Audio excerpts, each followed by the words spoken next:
ఈ Google manager ఒప్పుకోడు ఇక్కడ. మేము ఉంటాం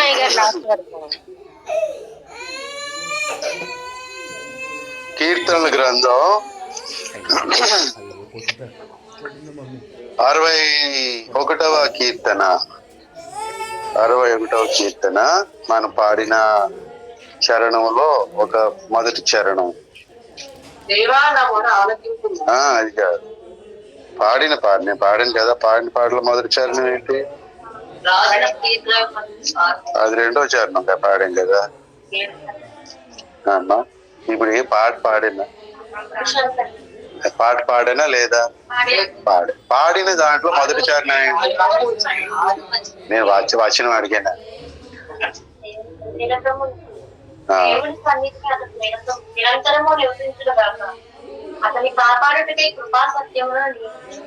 మంచిది. చిన్న ప్రార్థన చేసి వాక్యాన్ని విందాం. స్తోత్రములు తండ్రి, మమ్మల్ని మిక్కిలిగా ప్రేమించిన దేవా, నీకు వందనాలు.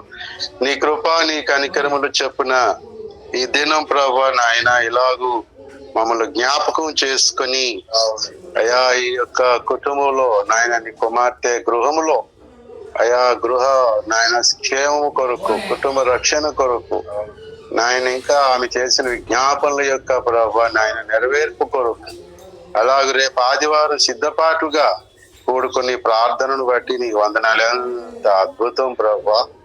సమీపింపరాని తేజస్సులో ఉన్నవాడు అక్కడికి ఎవ్వరూ రాలేరు. అలాంటి నీవు మహోన్నతమైన స్థలముల్లో నీవు నివసించిన దీనులు ప్రభా, వినయము గల వారి యొద్ద నలిగిన విరిగిన జీవితాల మధ్య నువ్వు వసించే దేవుడు అన్నావు. నీకు వందనాలు ప్రభా. నీ కుమార్తె ఎంతగానో తన శరీర స్థితిని బట్టి ఆత్మీయంగా ఎదగలేకపోయాననేటువంటి ఆ విరిగి నలిగిపోయిన స్థితిని బట్టి ఆ సమీపింపరాని తేజస్సుని సులభముగా విడిచిపెట్టి నీ కుమార్తె యొద్దకు నువ్వు వచ్చేసావు. ఎన్నిసార్లు ఈ గృహానికి వచ్చావు కాబట్టి చనిపోతారన్న డాక్టర్లు ప్రభు ఆశ్చర్యపోయారు. నువ్వు వచ్చావు కాబట్టి నీ కుమార్తె బ్రతికింది. నీకు వందనాలు చెల్లిస్తున్నావు. అలాగ ప్రభా ఇంకా నా సాక్ష్యంలో నెరవేరవలసిన సంగతులు ఉన్నాయి. అందుకు ప్రార్థన చేయడానికి మేము వచ్చాం. మేము వచ్చినందుకు నువ్వు కోపంతో వెళ్ళిపోకూడదు నాయన. అయ్యా ఇగో నీవు నాయన మేము వచ్చినందుకు సంతోషించి ఇక్కడ ఈ కొంతసేపు ఇక్కడ మాతో పాటు నువ్వు నివసించినట్లు అయ్యా నీ వాక్యము చేత మేము ఆ మార్పు నొందినట్లుగా సహాయం చేయండి. చదివిన వాక్యాన్ని నీకు అప్పగిస్తున్నాం ప్రభా. అయా విని ప్రభా నాయన గ్రహించి నీ తట్టు తిరిగి ఇయరండిలో ఒక నూతన సంవత్సరాన్ని నూతనమైన విధానములు ఎదుర్కొనుట కొరకు అయ్యా ఇగో నీవు దర్శిస్తుండగా జాగరూకులమైనకు సహాయం. ఇందుకు నీ దాసుడు నాయన మిక్కిలి అల్పుడు నాయన, ఇంత గొప్ప నాయన బిడ్డలనిచ్చో అమూల్యమైన రక్తముతో కడగబడిన అమూల్యమైన వ్యక్తులు, రత్నరాశుల కంటే విలువైన ముత్యముల కంటే ఘనమైన వ్యక్తులు ఈ నీ బిడ్డలకు ఉపదేశం చేయటానికి నాయన మనుష్యుడే పాటి బిడ్డల కోసం నాయన సహాయం చేయండి, దర్శించండి, బలపరిచి దుష్టునేసునాములో బాధించి మాకు విడుదల దయచేయండి. మా వలె కూడుకున్న వారికి సహాయం చేసి నడిపించి మహిమ పొందమని మా ప్రభువుని యేసునామమును స్తుతిస్తూ ప్రార్థిస్తున్నాం తండ్రి. 61వ కీర్తన 7వ వచనం. దేవుని సన్నిధిని అతడు నిరంతరము నివసించును గాక, అతన్ని కాపాడుటకై కృపా సత్యములను నియమించుము. ప్రియులరా, దావీదు యొక్క అనుభవ జీవితంలో తన కోరుకున్నటువంటి మరి ఒక దివ్యమైన వాక్కు దేవుడు, పరిశుద్ధాత్మ దేవుడు మనందరి కొరకు ప్రతి తరములో ఉన్న దావీదుల కొరకు పలికించిన దేవోక్తి మనం చదువుకున్నాం. దావీదు వంటి అనుభవంలో ఉన్నటువంటి దావీదులు ప్రతి తరములో ఉంటారు. చిన్న పెద్ద దావీదులో ఉంటారు. అనగా దావీదు దేవుని చిత్తానుసారమైన మనసు గలవాడు. ఆ పిమ్మట అతడు ఆ కారణాన్ని బట్టి దేవుని సంకల్పాన్ని ఎరిగినవాడు మాట. ఆ కారణాన్ని బట్టి దేవుడు అతన్ని రాజుగా చేయాలనుకున్నాడు కదా. వాక్యం చదువుతా ఉంటా. దేవుడు యేసయ్యని హెచ్చించాడట తన చెలికాండ్ర కంటే. ఎందుకని? ప్రేమించుచున్నావు నీతిని, నీతిని దర్శించినావు, అందుచే నీ తోటి వారి కంటే ఆనంద తైలంతో ఎన్నో అధికంపుగా నభిషేకించెను మహదానంద.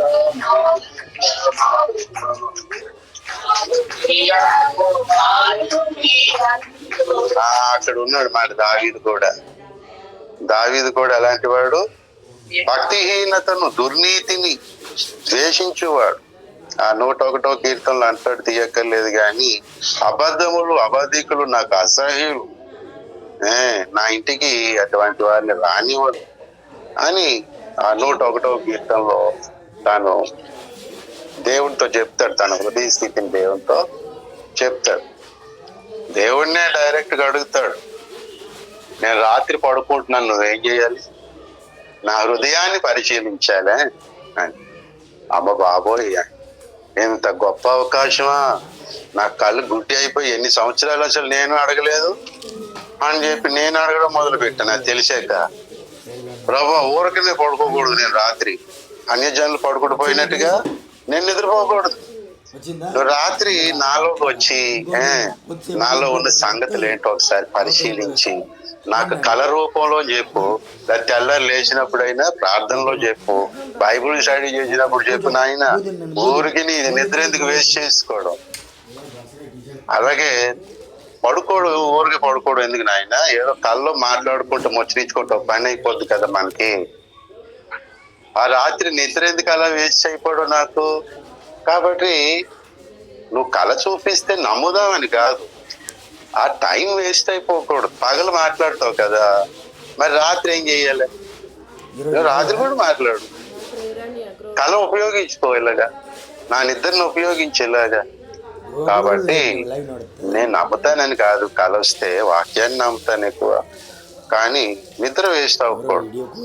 కళ్ళలో మాట్లాడేసేపు అలా చెప్పిన చాలా సార్లు కళ్ళలో మాట్లాడేవాడు, నా హృదయాన్ని పడుకుంటున్నాను, నువ్వేం చేయాలి రాత్రి? మరి దావీదు అది రాసి పెట్టాడు. మనం అడగపోతే అలాగే దేవుడి దగ్గరికి, ఎలా నువ్వు అడగలేదా చదివావంటే, అవునా ప్రభు వాళ్ళకి అడగాలంటావా అని చాలా మంది తీర్పులో ఆశ్చర్యపోతారు. ఇలాంటివి ఎన్నో. దావీదు దేవుని చిత్తానుసారమైన మనస్సు గలవాడు కాబట్టి దేవుడు తన సంకల్పాన్ని చెప్పాడు. ఆ పిమ్మట ఆ సంకల్పం నెరవేరటానికి రాజుని చేయాలనుకున్నాడు. అలా రాజుని చేద్దామంటే తనకి చిత్తానుసారమైన మనస్సులో ఒక లక్షణం ఏంటి? భక్తిహీనతను ద్వేషించి, దుర్నీతిని ద్వేషించి, నీతిని ప్రేమించే లక్షణం. అసలు తప్పులు చేయలేదని కాదు దావీదు తప్పులు చేశాడు, కానీ మనసు ఎటువంటిది ముఖ్యం. అది మా మనస్సు, ఆ హృదయం ఎట్లాంటిదంటే ఆ దేవుని కొరకు, దేవుని చిత్తం కొరకు, నీతి కొరకు తపన పడిపోతుంది మాట. అందుకనే దావీదు అంటాడు ఆ 18వ కీర్తనలో, దేవుడు నా నీతిని బట్టి నన్ను రక్షించాడు, ప్రతిఫలం ఇచ్చాడు. 18:20 చూడండి.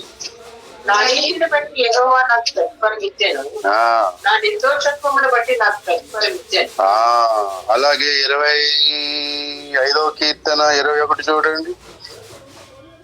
స్పీడ్ గా తీయాలి యవనస్తులు.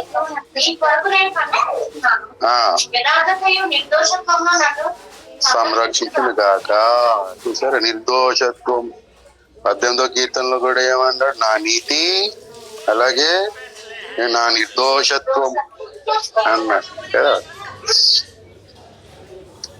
నీతిని హృదయంలో ప్రేమించే వ్యక్తి ప్రేమించగా ప్రేమించగా ప్రేమించగా ఆ నీతిని బట్టి నడుచుకుంటే దేవుడు ఏం చేశాడు? తనకి ప్రతిఫలము ఇచ్చేశాడు. దేవునికి స్తోత్రం. మరి ప్రియులారా, దావీదుకి మనస్సు దేవుడు చూశాడు, అంతరంగం చూశాడు. కాబట్టి మధ్యలో ఎన్నెన్నో పొరపాట్లు జరిగినా మళ్ళీ చివరిలో అతను నిద్రించినప్పుడు అతని కొరకు సాక్ష్యం ఏంటి? దేవుని హృదయానుసారుడు అంటాడు. మళ్ళా కింద దేవుని సంకల్పం అంత చొప్పున తన తరము వారికి ఆ ముగింపు సాక్ష్యమే ముఖ్యం బాబు. మధ్యలో ఏమేమో వాయిదాలు అవుతా ఉంటాయి కదా. ఇప్పుడు కోర్టుకి వెళ్ళినప్పుడు ఏదో కంప్లైంట్ ఎవడో పెడతాడు మాట, మధ్యలో వాయిదాలు వేస్తా ఉంటారు. వాయిదాలు వేసినప్పుడల్లా ఈ నిర్దోషిని ఏమనుకుంటూ ఉంటారు? అందరూ దోషే అనుకుంటారు కదా. కనీసం దోశ అనుకున్నా బాగుండు తిండు, కానీ దోషి దోషి అంటారు. మరి దోషి దోషి అని చెప్పి దోషి తింటూ ఉంటారు. ఎంతకని తింటారో దోషి. సడన్ తీర్పు వస్తుంది కోర్టులో, దోషి అనుకున్న వ్యక్తి నిర్దోషి అంటాడు. మరి మధ్యలో పేలిన వాళ్ళు అందరూ ఏం చేస్తారు? ఏంటి పేలిపోవడమే కదా.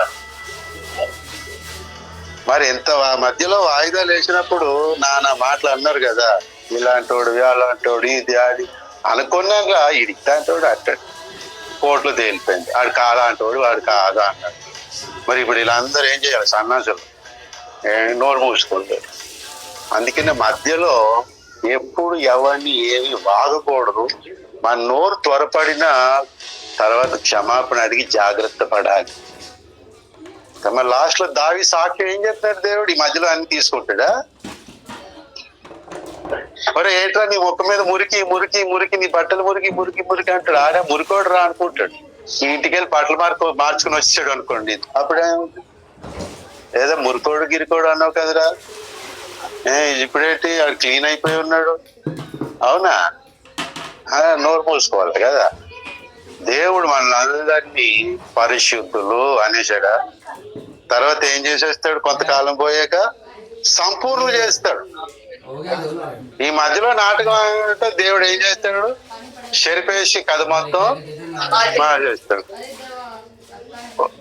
బేవకు వేద అన్నావు కదరా, వీడు ఇలాంటి వాడు అలాంటి వాడు. ఇక సంపూర్ణులు కదా. ప్రధాన యాజకుడైన యెహోషువ అగ్నిలో నుంచి తీయబడిన కొరివలే ఉంటే ఏంట్రా సైతాన వీడి మీద ఏదో నెరం మోపుదాం అనుకుంటున్నావు అనేసి అంటే కొరివిలాగా ఉన్నాడా అంటే నాకల్లే దుబ్బేసాయమాట. మీ కళ్ళు చెడిపోయి బాగా సైతాన్ కళ్ళే కొంతమందికి. అలాంటి ఇలా ఆగరా బాబు, ఆగు జర రూకో. కొద్ది దినాలు కొద్ది సంవత్సరాలు పోయినాక ఆడేంటో తెలుస్తుంది. కాబట్టి ప్రెసెంట్ సాక్ష్యం అనేది పర్మనెంట్ కాదు. ఇప్పుడు ఆ చెల్లం చెప్పింది అని పని అయిపోయి చచ్చిపోతావు. ఎవడన్నాడు? దేవుడు అన్నాడు ఏమైనా? దేవుడు అన్నాడు ఏమైనా? మరి ఇప్పుడు బతికింది కదా, నీ సాక్ష్యం ఏమైంది? డాక్టర్ సాక్ష్యం. మా ప్రయత్నాలు మేము చేసామండి, ఇంకా ఆ దేవుడే దిక్కు అంటారు పూర్వం రోజుల్లో. ఇప్పుడు డాక్టర్లు అరగంట మానేశారు. ఎందుకని? ఇంకొక డాక్టర్ దగ్గర రిఫర్ చేసి వీళ్ళు కమిట్ అయిపోయి కమిషన్లు కొట్టేద్దామని. ప్రతి ఒక్కడికి సత్య స్కానే రాస్తారు. ఎందుకని? ప్రతి స్కాన్ కి 500 1000 ఆడు పంపిస్తా ఉంటారు.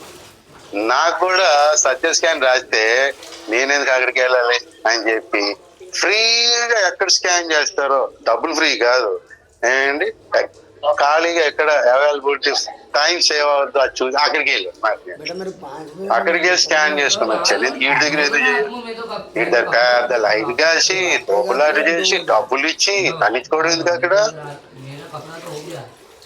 ఈ కమిషన్ కొట్టేద్దామని అక్కడే పోలో మరి పాప అమ్మాయికి రానందరూ అక్కడ పోతాం. కొద్దిగా తీసుకుని వచ్చామనుకోండి, ఏం అక్కడికి వెళ్ళలేదంటే అక్కడ అవ్వలేదు సార్, టైం లేదు, బాగోలేదు, అందుకే మా వాళ్ళు ఇక్కడ ఉన్నారు తీసుకున్నాను. ఏ సార్ ఏం తప్పుందా చెప్పండి అంటే ఏం చెప్తాడు? వాళ్ళు చెప్పేది ఏదో చెప్తారు బాబు, కానీ దేవుడు ఏమంటున్నాడు ఫైనల్ గా? ఇతడు అగ్నిలో నుంచి తీయబడినా కథ మారుస్తాడా లేదా? బ్రహ్మదేవుడి దగ్గర అయినా లేని రబ్బరు మన దేవుడి దగ్గర ఉందా లేదా? కాబట్టి ఏం చేయద్దు, ఎలాగే నవ్వాడు కృంగిపోవద్దు. నన్ను ఎవడేమైనా నువ్వు ఏ కూడా బేగలో పోవాలనుకుంటాడు. ఎందుకంటే మళ్ళీ డెడికేషన్ చేసుకొని మళ్ళీ దేవుని కాలు పట్టించి మళ్ళీ ఏడిస్తాను అనుకో, దేవుడు ఏం చేస్తాడు? రారా బిడ్డ కూర్చో, రైట్ సైడ్ తొడగదు కూర్చో అంటాడు. ఏంటి ఇప్పుడు ఏంటిరా అంటున్నావు అంటే ఎవడేమంటారు. కాబట్టి దావీదు హృదయంలో నీతిని బలంగా కోరుకున్నవాడు, ప్రేమించేవాడు. నీతి జరగాలి, పరిశుద్ధత అంటే తీవ్రమైన వాంఛ. పరిశుద్ధత అంటే హిసోపుతో నన్ను కడుగుమా, హిసోపుతో కడుగుమా ప్రియ యేసువా, హిమము కంటే తెల్లగా.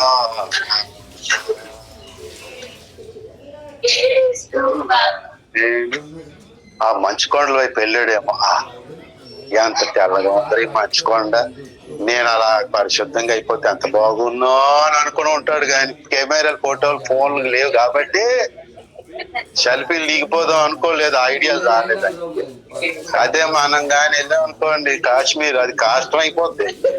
మనం వెళ్ళి ఫోటోలు తీసుకుని అది ఏమైపోద్ది అమ్మా, కష్టం, కరిగిపోవడం కూడా కష్టం అయిపోతుంది. మన కాలు ఎక్కడ పడితే అక్కడ మసే కదా. ఒక ఆయన ఎక్కడి నుంచే వస్తున్నా, మీరు ఎక్కడ ఉంటారంటే కాశ్మీర్ అని. వీడు చూసే కాశ్మీర్ అనిపించలేదు నాకు, ఈ తమిళనాడు అనుకున్నాను. నేను తమిళనాడు ఎక్కువ నలుగుంటాను. కాశ్మీరా ఎన్ని సంవత్సరాలు అంటే 10 సంవత్సరాలు కాశ్మీర్ కొండలు నలుగైపోయి ఉంటాను అనుకున్నాను అన్నమాట. అంటే నేను అతన్ని విమర్శించలేదు కానీ ఆశ్చర్యపోయాను. అంటే క్లైమేట్ కూడా, ఆ కాశ్మీర్ ఆ చల్లదనం, మంచు ఇతన్ని మార్చలేకపోయినప్పుడు దేవుని యొక్క రక్తం నన్ను ఎలా మారుస్తుంది మరి కదా.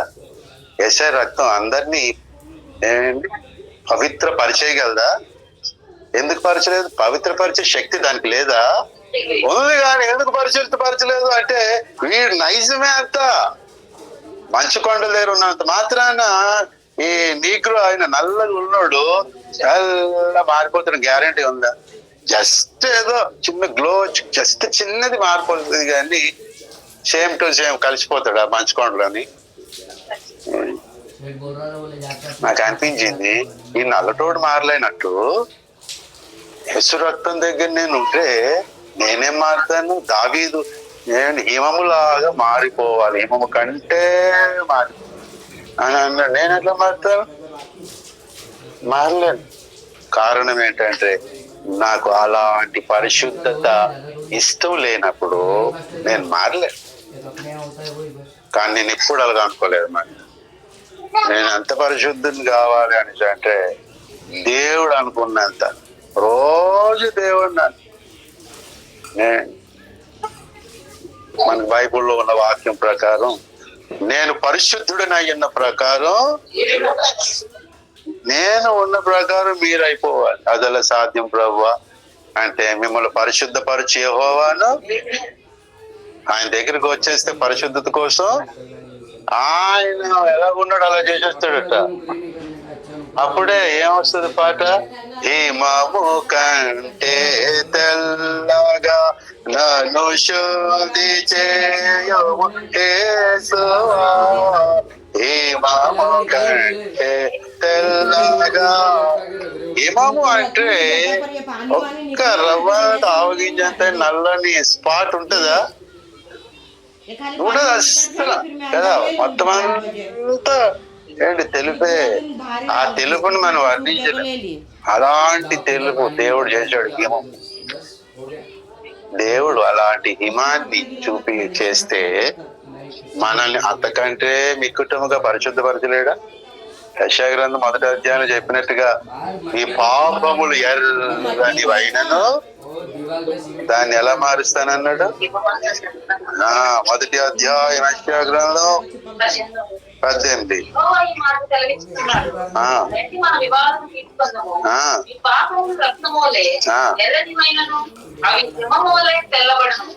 అది మీ పాపములు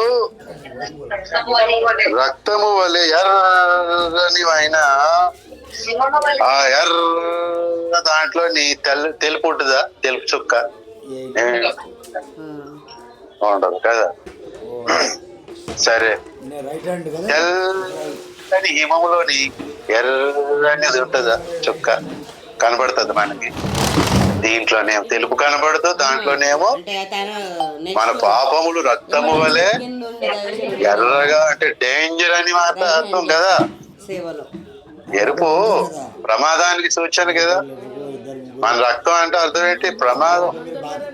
యేసు రక్తం పనికి ప్రమాదం కాదు, అది సైతాన్ గడికి ప్రమాదం. అది దేవునికి స్తోత్రం.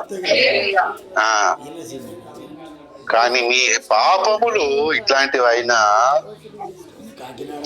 నేనేం చేస్తాను? హిమము వలె చేస్తాను, గొర్రె బొచ్చు వలె తెల్లని వగును.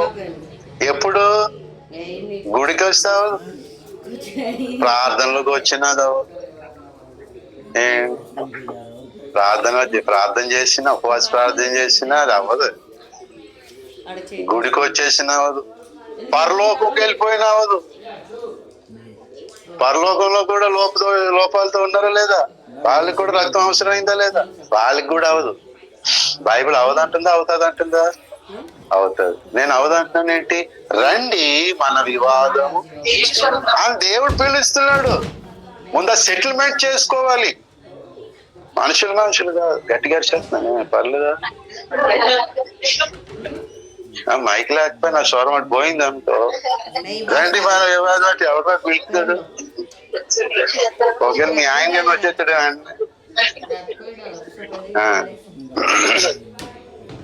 ఎవరు పిలుస్తున్నారు? దేవుడు పిలుస్తున్నాడు. మనల్ని ఎవడో పిలిచిన దానికంటే ముందు దేవుడి దగ్గరికి వెళ్ళిపోవాలి. ప్రభు ఇగో నా సంగతి ఇది, ఏం పిలిచేవో ఏం చెప్పు. యోనా పారిపోతా ఉన్నాడు, దేవుడి దగ్గర రావాలి కదా. నా ఆలోచన ఇది, ప్రభు నువ్వేమో అలాగంటావు, ఏంటి అసలు చెప్పు అని ఆసాపు వచ్చాడు దేవుడి దగ్గర కదా. ఓ భక్తిహీనుడికి చూసేసుకుంటా ఉన్నాడు. నీ భక్తుడినేమో నన్నేమో నల్లకొట్టేస్తా ఉన్నావు. నా పిల్లలు వాళ్ళంతా కూడా ఎప్పుడు తినడానికి ఉండదు, రోగాలు పాలైపోతా ఉంటారు. ఆ భక్తిహీనులు దుఃఖల్లా తయారైపోతుంది అనమాట. మేమేమో పక్కల్లో తయారైపోతున్నాం అని అంటే ఈ పక్క దుఃఖ ఏంది నీ సంగతిలే అని పరిశుద్ధంగా ఉండడం వేస్ట్ అనుకున్నాడు. అసలు ఈ సంగతి గురించి తేలుద్దాం అనుకుని దేవుడి దగ్గరికి వెళ్ళాడు. తేలిపోయిందా లేదా? వాళ్ళ ఆవిడ దగ్గరికి వెళ్ళి తేలుతుంది, వాళ్ళ బామ్మది, వాళ్ళ మామ, వాళ్ళ మేనల్లుడు ఎవరి దగ్గర తేలుతుంది. అది ఏ డాక్టర్ దగ్గరికి వెళ్ళి తేలుతుంది. అది ప్రభువా ఇది ఎందుకు ఇలాగ ఇచ్చావని అడగాలి కదమ్మా. నువ్వు ఎందుకు ఇచ్చావు చెప్పు. ఏంటి నాకు ఈ హాస్పిటల్ పోవాలేంటి? ఒకసారి వెళ్తాం, ఏదో నువ్వు సృష్టించావు కాబట్టి, ప్రవక్త వెళ్ళమన్నాడు కాబట్టి 2 సార్లు వెళ్తాం. ఓ మాటికి ఇదేనండి. ఏదో తేల్చు, వెళ్ళాలా వద్దా? అయినా వెళ్ళడం ఎందుకు చెప్పు. ఇక్కడ ఏమి డబ్బులు ఏమైనా నువ్వేమైనా కట్టలు పడేస్తున్నావా? ఏమి నేర్చుకోవాలి అని అడగాల. ఇది అడిగి ఇదంతా లేట్ చేసి బదులు వీళ్ళు ట్యాబ్లెట్లు తెచ్చేసుకుంటే పని అయిపోతుంది కదా. మనకి తొందర ఎక్కువ ఉంటుంది. తేల్చుకుందాం రండి అంటే ఏంటి తేలిపోతా ఉంటాను అనమాట. తేలిపోవడం బాగుంటుందా, తేల్చుకోవడం బాగుంటుందా? మనల్ని ఎవడైనా ఏదైనా తేల్చుకుంటాం, కానీ దేవుడి దగ్గరికి వచ్చేసేటప్పటికి మాత్రం తేలిపోతా ఉంటాం. ఆసాప్ తేల్చుకున్నాడా లేదా? యోనా తేలేడా లేదా? రైట్, తేలిపోయాడు కదా. మనం తేల్చుకో. దేవా ఏంటి సంగతి చెప్పు, ఇదేంటి ప్రభు, అదేంటి నాయన, ఆడెవడో అప్పు తీర్చలేదని చంపేస్తాను అంటున్నాడు. అంటే నిన్ను మనుషులు పట్టే జాలరుగా చేస్తాను కదరా, పిలిచాను కదా. అది అవ్వకముందు నిన్ను ఎవడు చెప్తాడు చెప్పు. నిన్ను చంపినోడు వచ్చినోడు చచ్చిపోతాడేమో గాని నువ్వు సత్తావా చెప్పు. అసలు గట్టిపోయాడు, నన్నే చంపేసావు భూలోకానికి తీసుకొచ్చి. అలాంటిది నిన్ను ఎవరు చంపగలడు? దేవుడు అంటా ఉంటాడు కదా. కాబట్టి వివాద పరిష్కారం చేసుకుంటే ఏం చేస్తాడు? గొర్రెపొచ్చు లేకపోతే హిమము కంటే తెల్లగా మనల్ని దేవుడు అనుకున్నంత పరిశుద్ధం అయిపోతాం. దేవునికి స్తోత్రం. రమ్మంటున్నాడు ఆయన. ఆదివారం మన ఫస్ట్ మెసేజ్ వినడం ఏంటో తెలిసిన వివాద పరిష్కారం అన్నమాట. మన సమర్థింపులకు అది చోటు కాదు. కోర్ట్ అనేది వివాద పరిష్కారం కదా, మన ఇల్లు కాదు కదా సమర్థించుకోవడానికి అక్కడ రైట్ వేలో పోతే. అలాగే మందిరం అనేది ఫస్ట్ మెసేజ్ దేవుడు ఇస్తాడు మన వివాదం పరిష్కరించుకోవడానికి. ఇది అబ్బా ఇలా నడిస్తే ఇది జీవ మార్గం, ఇలాగైతే నువ్వు బాగుంటావు, పరలోకం వస్తావు. కాదు కూడదంటే ఇలాగ వెళ్ళిపోతానంటే శాపం కీడు వచ్చి అక్కడేమో నష్టపోతావు అని దేవుడు వివాద పరిష్కారం చూపిస్తాడు మాట. నువ్వు మనమే తేల్చుకోవాలి. అలా దేవుడు చెప్పినట్టుగా వింటానంటే హిమము కంటే తెల్లవైపోయి దేవుడు అంటాడు, ఇతడు ఏంటి నాపై ఎన్నో నేరములు మోపినను వినవాడిగా దించి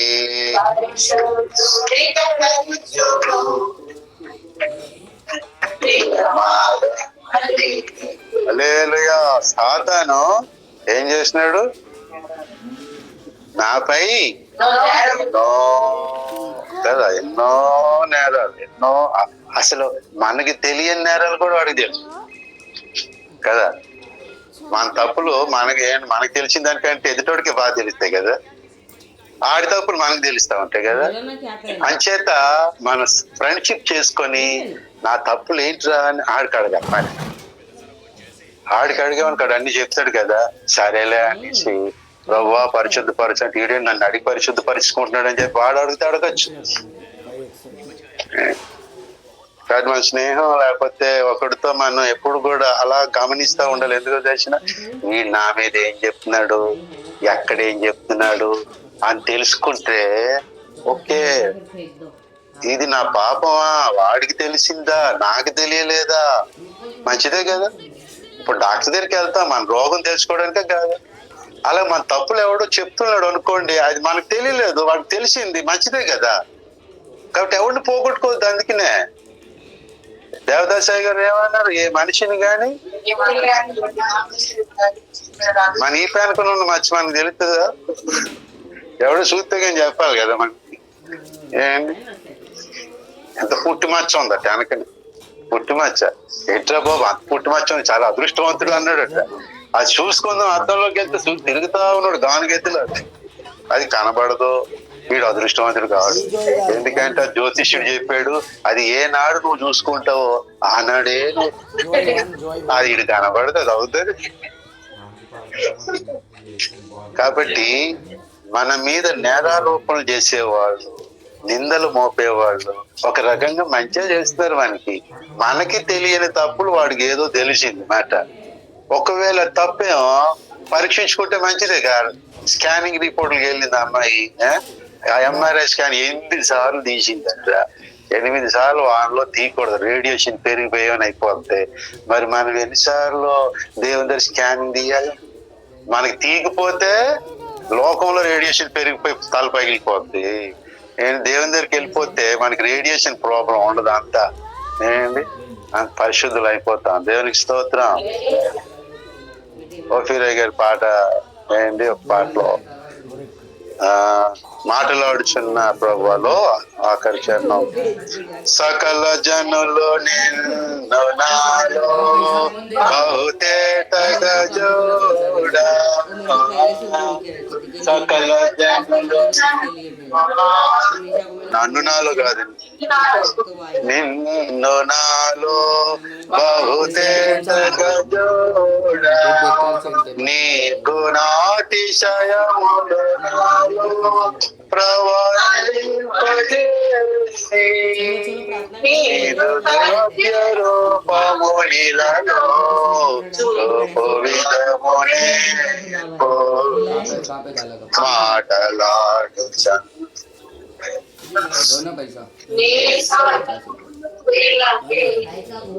ఏం చేయాలమ్మాయి? సకల జనులు నిన్ను నాలో బహుతేటగా చూడాలి. చూస్తారా? చూడలేదా? ఏంటి చూడగలరా? ఏంటి బహుతేటగా చూడకపోతే ఏమవుద్ది? ఈయన అబద్ధ బోధకుడు, ఈయన దొంగ ప్రవక్త, ఎలాంటోడు, 3 పిల్లలు ఉన్నాడు అని వస్తుంది. కొంచెం తేటగా చూస్తే ఏమొస్తుంది? అసలు ఉన్న పిల్లమే పోయింది. ఈయన 3 ఎక్కడ ఉన్నారు బాబు? కొంచెం తేటగా పరిశీలనగా గ్రంథాలు చదివితే చూస్తే సత్యబోధ తెలుస్తుంది కదా. వాళ్ళు బహుతేటగా చూడాలి. నాయన సహాయం చేయి, నేను అడుగుతున్నా అన్నమాట వాళ్ళ కోసం. మీ గుణాతిశయములు నాలో ప్రతిఫలింపజేయ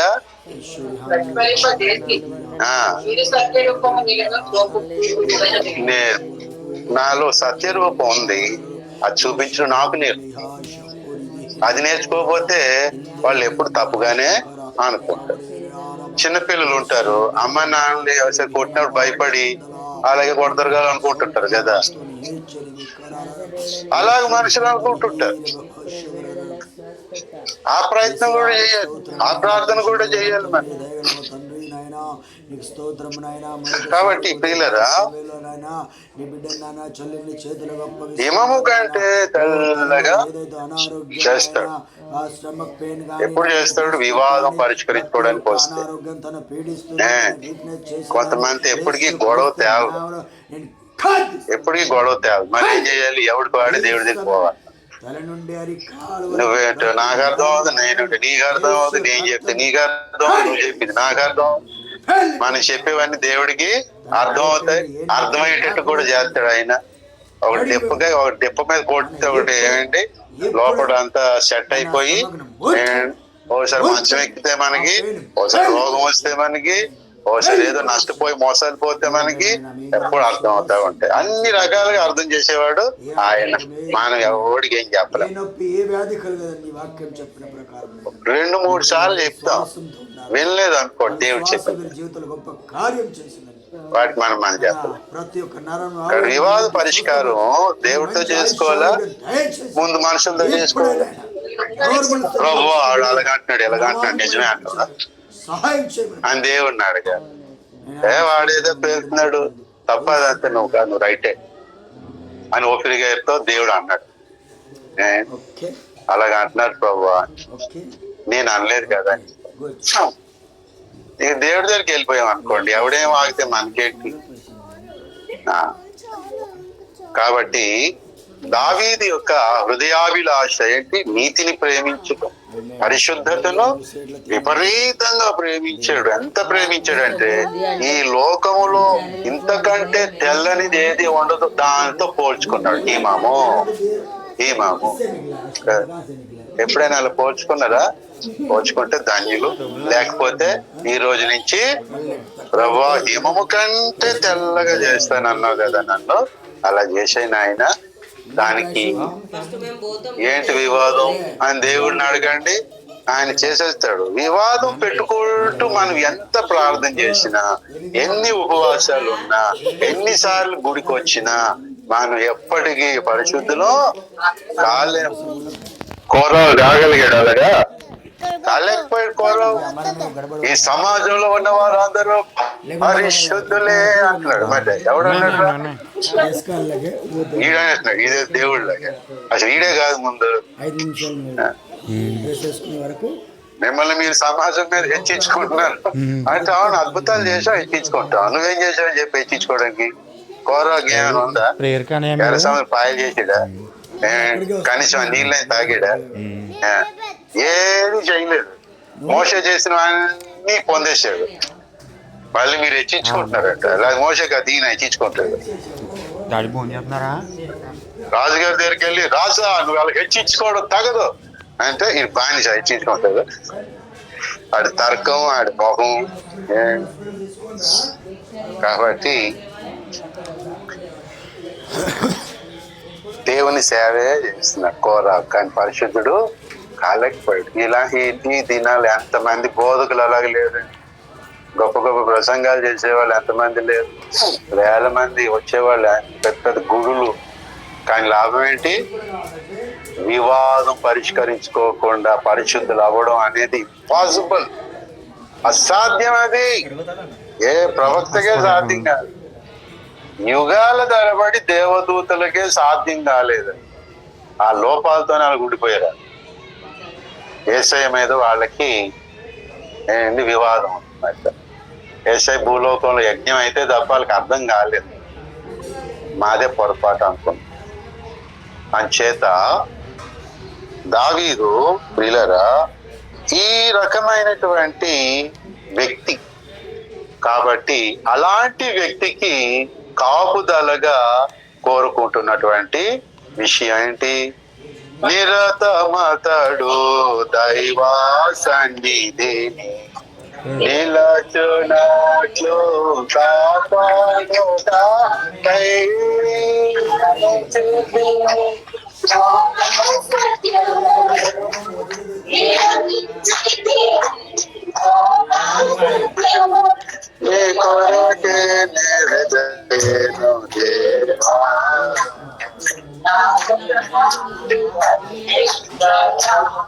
అది ఏంటి? నిరతం అతడు దైవ సాన్నిధిలో నిలవటం కొరకు ఏం చేయాలి? కృపా సత్యములను నువ్వు నియమించాలి నాయన. కృపా సత్యములు ఎలాంటివంటే దేవుడు మనకిచ్చే దేవదూతలు సెక్యూరిటీ కంటే గొప్పది మాట. మన పాదములు తొట్టిల్లకుండునట్లుగా దేవదూతలు ఏం చేస్తారట? అమ్మా ఎన్నో కీర్తనది, కీర్తన గ్రంథం 91:12 ఎత్తు పట్టుకొందురు కదా ఏంటి? నీ పాదములకు అలాగే ఎన్నిసార్లు పట్టుకున్నారో ఒకసారి తగిలి పడిపోయాం. ఎందుకంటే దోతలు ఉన్నారని మనకి మర్చిపోతున్నామని. నేను బండి పెట్టినా కారు పెట్టినా ఎక్కడికి వెళ్తున్నా మందిరంలోకి వెళ్ళి వస్తున్నాను, కొంచెం ఆ కారు చూసుకోండి అని చెప్పి వెళ్తుంటాను. అది నా విశ్వాసం. మన పరిచారకులుగా దేవుడు ఇచ్చాడు కదా, ఆ దేవుడు ఇచ్చాడు కారు దేవుడు కూడా పని చేస్తుంది. ఎవడిని ఏది చేసేస్తాడు, మీ ఇద్దరు కాపులో ఉండండి అని చెప్పేసి ఒక మాట అని వెళ్ళిపోతాను. ఓ రాయి శ్రేస్తే పోయిందేమో రాయి కదా అన్నట్టు ఓ మాట అనేసి వాగ్దానం. దూతలు ఏం చేస్తారు? మనకి రాయి తగలకుండా కానీ పాపం తగలకుండా. కానీ కృపా సత్యములైతే ప్రియులారా మనల్ని ఏం చేస్తాయి? దయచేసి ఆ సామెతల గ్రంథం చూడండి అమ్మా. అది కాదు 16వ అధ్యాయం సామెతలు. కృపా సత్యముల వలన దోష నివారణ జరుగుతుంది.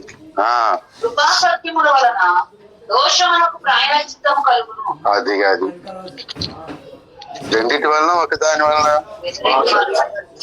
రెండిటి వలన సత్యము ఉండాలి, కృప కూడా ఉండాలి. దోష నివృత్తికి, వివాద పరిష్కారానికి. ఒక సత్యం ఉండి కృప లేదనుకోండి, మన దోష నివారణ జరగదు. ఎందుకురా నిన్ను క్షమించాలి, ఎన్నిసార్లు క్షమించాలి, మళ్ళీ తప్పు చేయమని గ్యారంటీ ఏంటంటారు. అదే కృప వచ్చింది అనుకో పక్కని సరే సరే అంటారు. కృప ఉంటే కృప ఉండి సత్యం లేదు అనుకోండి, మళ్ళీ ఏమవుతాం? మన సత్యముతో ఆరాధించలేము. సగం సత్యంతో మన పరిశుద్ధులు కాలేం. దేవుడు అనుకున్నంత పరిశుద్ధులు కాలేం. విమోచన జరగదు. అంచేత కృపా సత్యములు కలుసుకున్నాయండి సిలువలో యేసుని బట్టి. అలాగూ కృపా సత్యములను బట్టి ఆ సామెతల గ్రంథంలోనే అంటాడు 20వ అధ్యాయం 28వ వచనం చూడండి. ఓ కృపా సత్యములు రాసును కాపాడును. ఎవరిని కాపాడుతుంది? మరి అర్జెంట్ గా ఏమైపోవాలి మనం? వాకింగ్ చెప్తున్నప్పుడు ఆయన చూపిస్తారు కదా. చీకటి నుండి వెలుగులోనికి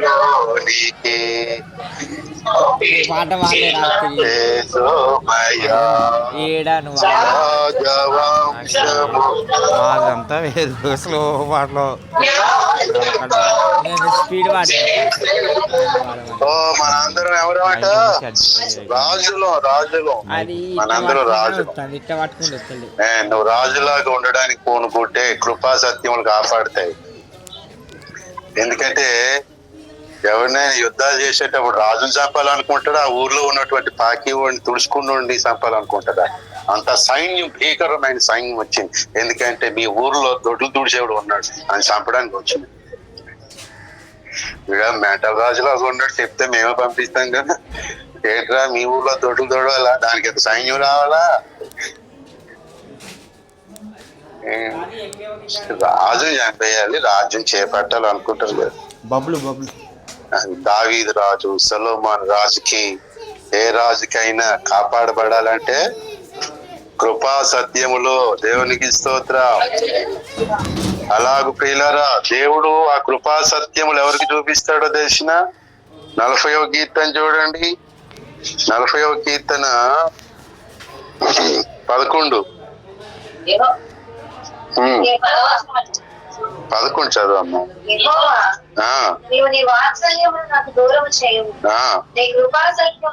నీ కృపా సత్యములు ఎప్పుడు నన్ను కాపాడుతాయి. ఎందుకో అంటే దావీదు గోత్రం అనే, యేషయ గోత్రం యూదా గోత్రంలో పుడుతున్నాడు, ఈయన మా గోత్రం వాడే అని చెప్పేసి నేను కృపా సత్యములు ప్రత్యేకంగా ఇవ్వాలనుకున్నాడా? కాదు, ఎప్పుడు కాపాడుతాయి. ఎందుకన్నాడు తెలిసిన 10వ వచనం చదవండి ఇప్పుడు.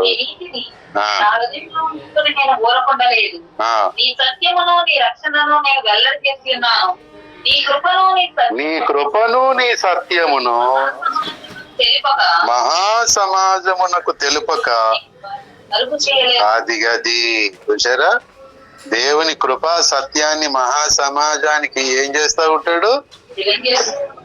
ఎప్పుడు చెప్తూనే ఉంటాడట. ఎంత సమాజానికి? ఇది కూడా సమాజమే కదా, ఇక్కడ కూడుకోం. ఇది మహా సమాజమా? ఎప్పుడు చిన్న సమాజానికి చెప్పుకుంటూ కూర్చున్నాం అనుకోండి, ఏంటి, ఎప్పుడు చిన్న సమాజానికి చెప్పుకుంటూ కూర్చున్నాం అనుకోండి, దేవుడు ఒకలా కాపాడాలి. విస్తారమైన జనాలకి చెప్తా పోయాం అనుకోండి, దేవుడు విస్తారంగా మనల్ని కాపాడుతూ ఉంటాడు. దేవునికి స్తోత్రం. దేవుడు మన ఓపెన్ మినిస్ట్రీస్ కి ఈ కృపా సత్యములు చెప్పమని మహాసమాజానికి చెప్పమన్నాడా, లేకపోతే కేవలం ఆంధ్ర రాష్ట్రంలో తెలుగులకు చెప్పుకోమన్నాడా? మహాసమాజం, సార్వత్రిక సంఘం అంతటికి మనం చెప్పాలి. చెప్తున్నారా లేదో ఒకటే కదా, యూట్యూబ్ లో ఆ పుస్తకాలు వెళ్తా.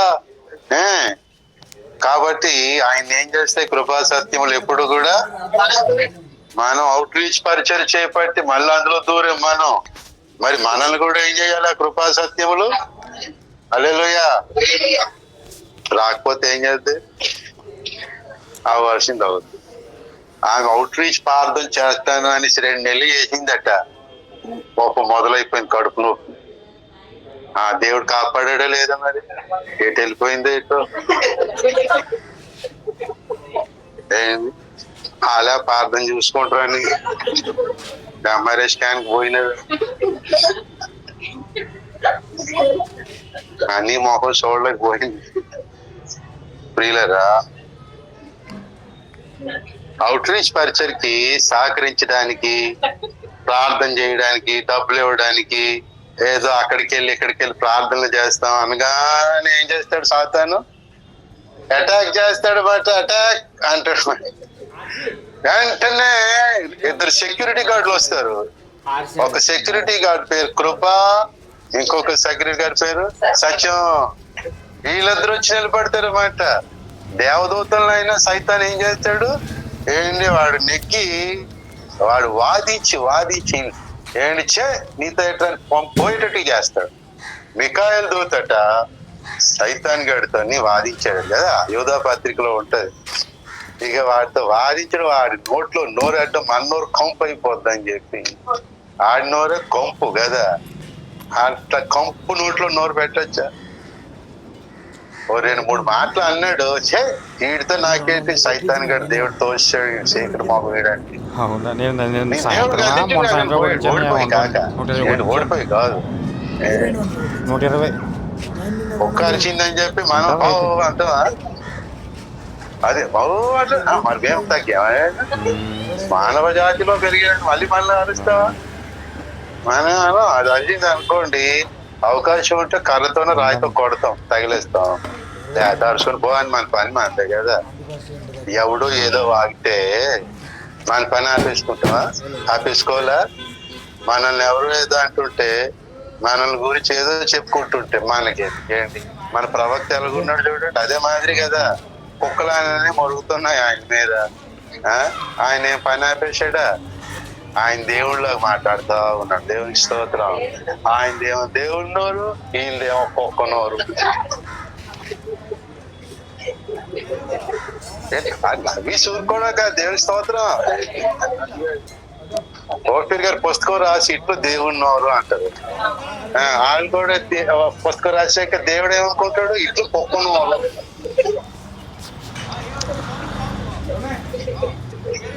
చూసావా, ఫోటోలకు వస్తే ఎట్లా ప్రత్యక్షతలు.